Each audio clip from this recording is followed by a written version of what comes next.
Hello there, everyone, and welcome to UC Overtime. My name is Jermaine Trotter. And I'm Corinne Bush. We are so excited to be bringing you to the UC sporting events this semester.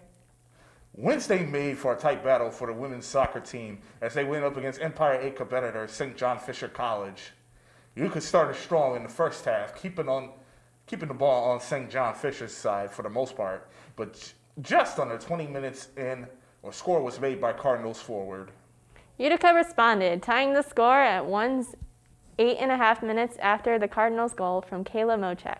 The score stood tied until Fisher took the lead with a late goal at 86 minutes in. The Pioneers goalie Courtney Connolly made 11 saves, breaking the top 10 for career saves in program history. St. John Fisher walked away with the win, leaving Utica at 2-2 in the Empire 8 standings. The Women's Volleyball Breast Cancer Awareness Day that was scheduled for this past Saturday has been moved to this weekend for their upcoming game against St. John Fisher. The team, however, still held the tri-team tournament over the weekend. In the team's first game against SUNY Poly, they swept in the first two sets of the matchup, winning the first set by a margin of 6 and the second by an 8-point margin. The third set would be a nail-biter. Coming out of a timeout, Hannah Johnson got Utica into the lead with a 23-22 lead. This set ended in a win for the Pioneers, the final score being 25-22. Utica walked away with a triumphant 3-0 set score, making the Pioneers victorious for the game against SUNY Poly. Let's now get the inside scoop on UC's second game, where they went head-to-head against King College. That one goes off. Laporte takes it. Utica became the first queens of the first two sets against King's College, with the margins far enough that Kings could not catch up. In the next two sets, King's College would turn the tables, defeating the Pioneers by 9 both times. In an intense final set, it looked like King's College was going to walk away with this one, carrying a 12-4 lead. UC would keep themselves alive by scoring the next point. But this did not seem like enough as the Monarchs reached match point, forcing UC to call a timeout. After the timeout, the Pioneers would go on an incredible 7-point run to tie the set at 14. The team held on for another 4 volleys, but were unable to pull out. The wins at King's College took the set 18-16, along with the match 3-2. The Pioneers came in second place in the tournament with a record of 1-1 on that day. On Monday, the women's soccer team, in partnership with Team Impact, held a signing ceremony. Their newest member, a 12-year-old from Ilion. Team Impact is a nonprofit organization that works to improve the quality of life for children facing life-threatening illnesses. Joined by her family, Ariana Labella joined the team as number 27.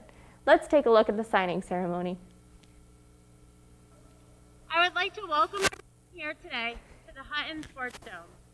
We are very excited about a big signing to the Utica College women's soccer team.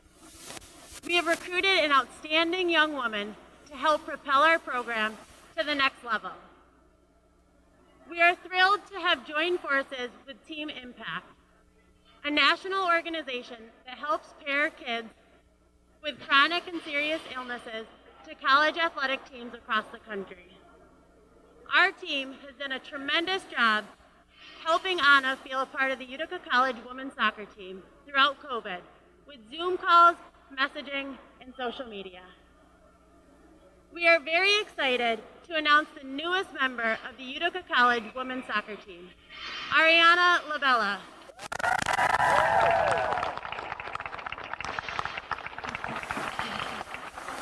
Anna is 12 years old and comes to us from Ilion, New York.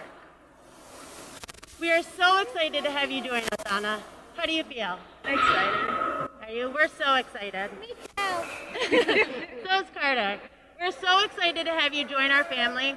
And here with Anna today is her mother, Jessica, her father, Robert, and her brother, Carter. Anna, we would like to present you with this Utica College women's soccer jersey and invite you to please sign a national letter of intent. Stand up. Can you put it on? You can throw it over that. Throw it over the hoodie. Take it off. So we are so excited for you to be joining our team. We can't wait to see you more and to be able to celebrate every day. We are so happy to be adding you to our roster and to see you at more games and practices in the future.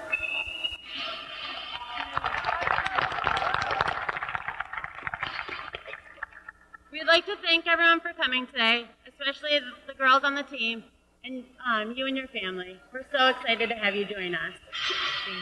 And then you can put your jersey on, and then you get to actually sign the national letter of intent right here.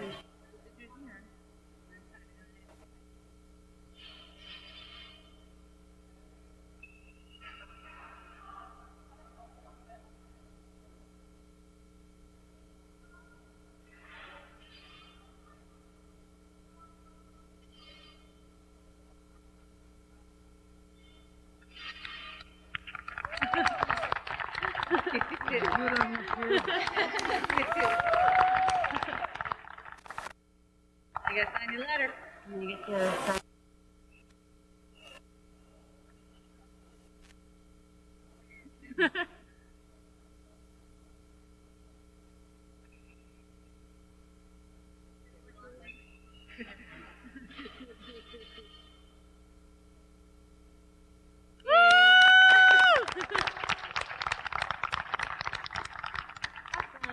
Thank you, everyone.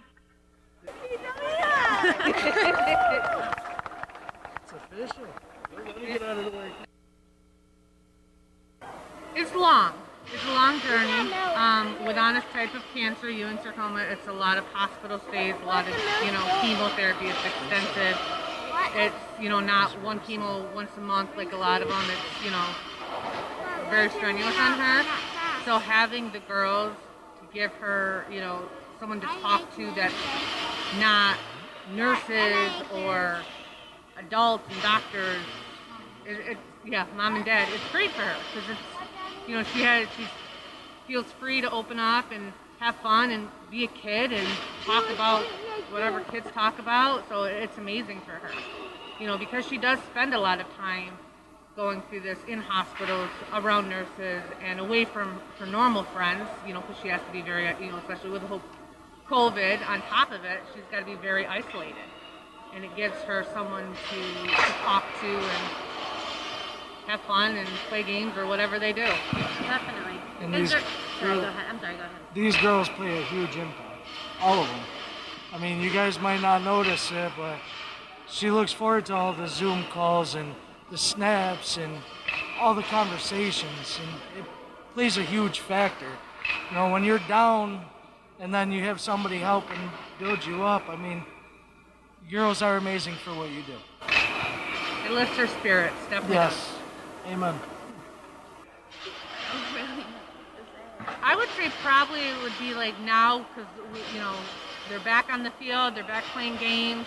She had more opportunities to come to games, possibly come to practice. Anna used to love playing soccer, and now she can't. So the next best thing is be able to root for a team that she admires and watch as they do what she can't do. It's uplifting for her. But still being part of that team. So, now we can start doing that stuff, and it's not just the Zoom. She can actually be, physically present now to that stuff.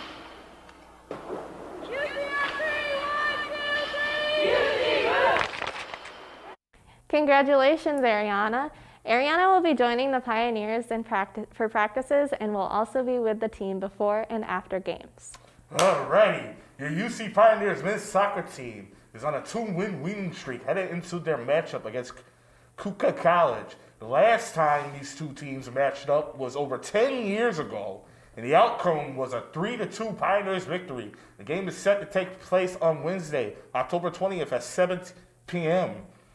at your very own Gaetano Stadium. The Utica College women's hockey team is getting prepared for their first action of the season tomorrow night at the Utica Memorial Auditorium in an exhibition matchup against SUNY Cortland. Puck drop is scheduled for 7 p.m. The team looks to build off their 6-7 record from last year, especially since a lot of the players from last year are still on the roster heading into this season. After tomorrow night's game, the Pioneer will have one more X Division game against Northwich this Saturday on the road. After that matchup, the Pioneers will have a week off to prepare for their regular season home opener against the powerhouse Elmira Soaring Eagles, a game you will not want to miss. After a bounce-back win against Elmira on Saturday, your Lady Pioneers soccer team is set to go on a road trip against Keuka College this Wednesday. The game will start at 7 p.m. and the team will look to start a winning streak with this matchup. Tonight at 7, UC Field Hockey Team will take on Hartwood College on the road again. On the road again. They will then return home this Saturday to take on Huntington College at 3 p.m. at Catano Stadium. Come out and support.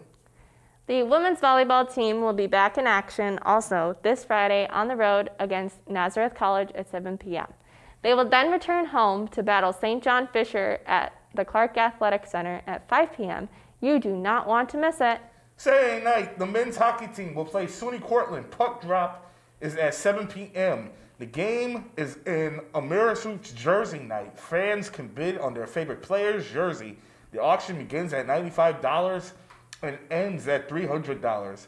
All proceeds go to the Carl M. Baldwin Breast Cancer Research Fund of Central New York. And that's all the UC Sports we have for you this week. Thanks for tuning in. Don't forget to subscribe to our YouTube channel to stay up to date with everything going on in UC Athletics. And always remember to fear the moose.